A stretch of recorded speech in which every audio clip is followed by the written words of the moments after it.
taj da se stari dio grada obnovi identičan kakav je prije bio. Da se koriste tehnike i sredstva, sve što koriste, materijal, da se građaju na sve to budu kakav se igra.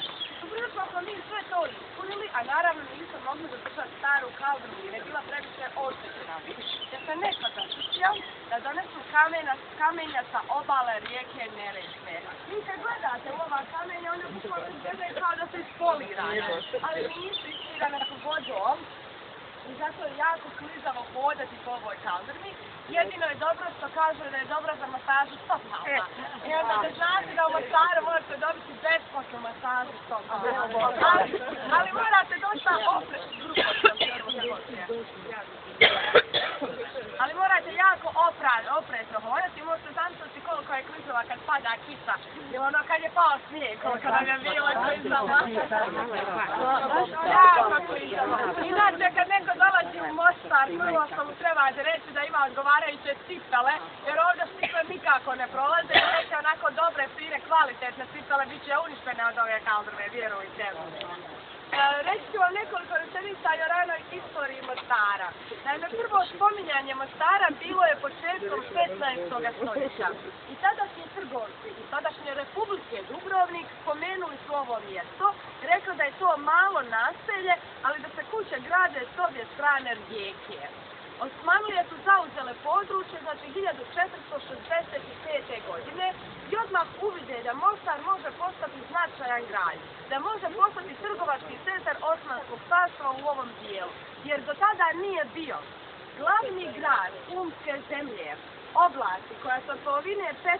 stoljeća zove Hercegovina, a prije je bila Umska zemlja, znači bio je Stjepan grad, danas poznat kao Blagaj i mjesto koje ćete vi posjetiti. Inače je vrlo važno turističko mjesto za Hercegovinu, jer se tu još uvijek nalaze ostaci srednjevjekovnog grada, Ždirviška kuća iz 16. stoljeća i najjači gradski izvor u jugoistočnoj Evropi, izvor rijeke Bune. To je bio znači glavni grad Umske zemlje, oblasti koja se danas zove Hercegovina. No kad su Osmanlije došle ovdje, uvide da Mostar već ima trgovačke veze sa Dubrovnikom, blizu Jadranskom moru i prirodna je veza između sjevera i juga preko rijeke Neretve.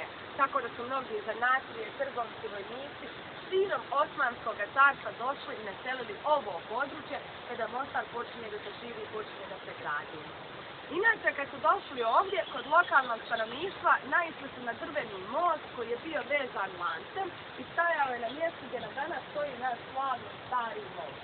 No kako su godine prošle, česte poplave, a i sam vijek vremena, doveli su do toga da je postalo previše opasno da se pređe taj drveni most, da su vlasti Mostara tražili od tadašnjih vlasti Istanbula da se pošalje neko u Mostar, da se gradi most od boljeg materijala kako ljudima ne bi bilo opasno prelaziti rijeku.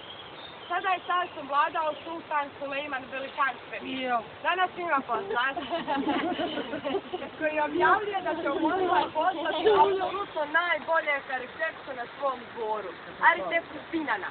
Možda vam je i on poznat, jer je upravo on, nije bio sredstvo, on je izgradio Blagu Daniju i mnoge velike građevine u tom gradu. Eto, upravo je taj isti arhitekta prvobitno bio zadužen da gradi most u Mostaru. No ne znam iz kojeg razloga on je promijenio mišljenje i u Mostar je poslao svog studenta Hajrudina, koji ubrzo dobiva naziv Mimar ili Neimar Hajrudin, što znači graditelj Hajrudin. On dolazi u Mostar sa vizijom da će po prvi put u Osmanskom carstvu graditi most sa jednim lukom skoro pa u obliku polumjeseca.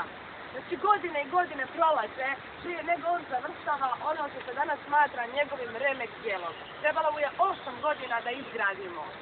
A zašto? Pa može... Još je trajao.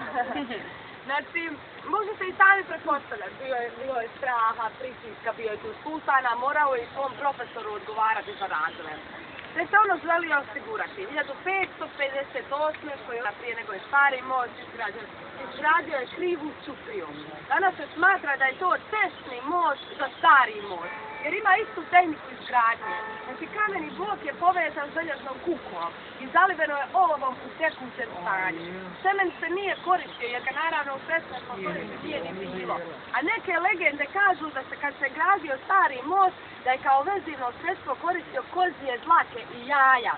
Međutim, to nije dokazano, ali je vrlo moguće. Inače, ovaj most je izgrađen na rijeci Zadobolju. Mi imamo dvije rijeke u Mostaru, glavna je rijeka Neretva koju ćemo mi kasnije... Evo ga, morate mi stvoriti, valjda to neka rijeke ovdje. Svi se okrećemo gore. Idemo se mi dole spustiti, neće ovo.